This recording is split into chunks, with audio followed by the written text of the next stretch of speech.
Hi, I'm Dr. Gary Hoffman with Los Angeles Colon and Rectal Surgical Associates in Beverly Hills, California, and also at Cedars-Sinai Medical Center. I've talked to you before about colon cancer, and we've talked about symptoms, what to look for, and we've talked about how we diagnose it. Now let's talk about something that hopefully none of you ever need, the treatment of colon cancer.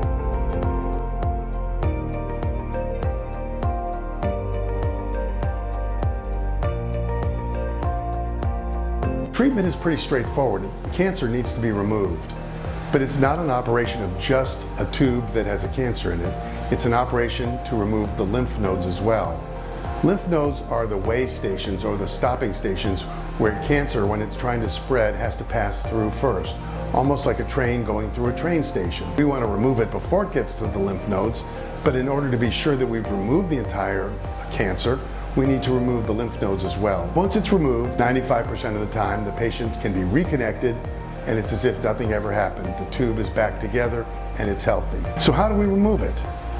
Well, we've already talked about diagnosing it. I don't want to leave that out, and what to look for in case you do have colon cancer and you're worried, the symptoms. There are some tests that are done before we remove it. You'll probably have a CT scan, which is to look at your entire body to see if it is spread, because that changes the treatment.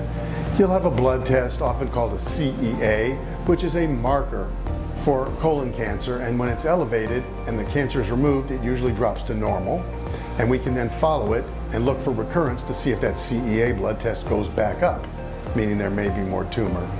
And various other blood tests, such as a hematocrit or hemoglobin, which will see if your blood level is dropping, meaning that there's bleeding going on. Those are the basic tests. And of course, you want to be sure that you're healthy before surgery, and you'll need a complete physical examination. Once you're cleared and ready to go, and after you've had your bowels cleaned out with a bowel preparation, you'll go to the hospital and be taken to the operating room.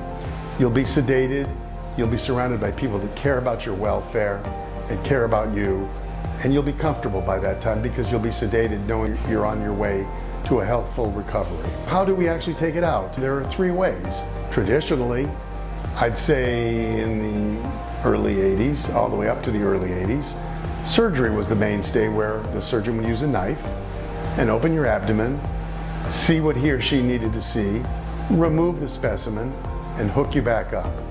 That's a traditional open colon resection. Now there are two other ways that are much less invasive and much easier and much more well tolerated. Laparoscopic surgery came into being in around 1992, although it had been around before then. It became very popular and has progressed tremendously since then.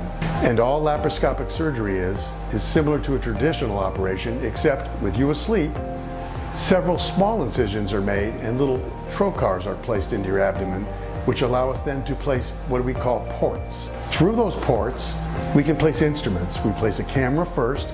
The surgeon can look around and see what's in your abdomen, and then the working instruments are placed into the other ports. Although the techniques vary, the tumor is removed, your colon is reconnected, and you leave the hospital much quicker and in much less discomfort. That's laparoscopic surgery, and it's been a wonderful advancement. But we now have something that I think is even better, robotic surgery. And before you go panicking that I don't want a robot operating on me, you have to understand that a robot is essentially laparoscopic instruments connected to robotic arms that are controlled by me, the surgeon, at a console. If it's simply laparoscopic surgery with robot arms, why bother? Well, there are a couple reasons.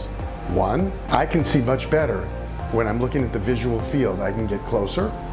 I can do more minute work. That's the first reason. The second reason is, and we're not entirely sure why, there's much less pain in your recovery.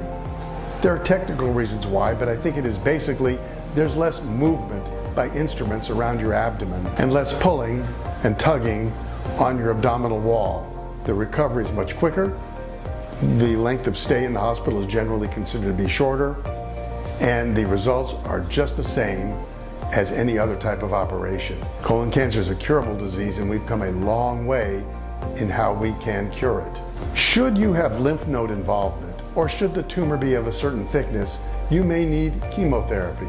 In the old days, and it's not that long ago, but in the 80s, chemotherapy was very uncomfortable in colon cancer treatments. It has evolved to much more tolerable And we also have drugs that can blunt and block some of the things that cause you discomfort. And the reason you might need chemotherapy is because we're worried at a microscopic level that some of the tumor may have escaped into those lymph nodes and we just can't see it. If we see those lymph nodes involved in the pathologic specimen under the microscope, you may be recommended to have chemotherapy. It's usually short course, it's over with quickly, and it's administered by an oncologist or someone who's specialized in the art of chemotherapy. All in all, we now know that this disease is preventable, and it's curable, and it's treatable. And the earlier you hop on it by taking care of any symptoms or getting routine screening colonoscopy, the better off you'll be. Thanks for listening. This is Dr. Gary Hoffman.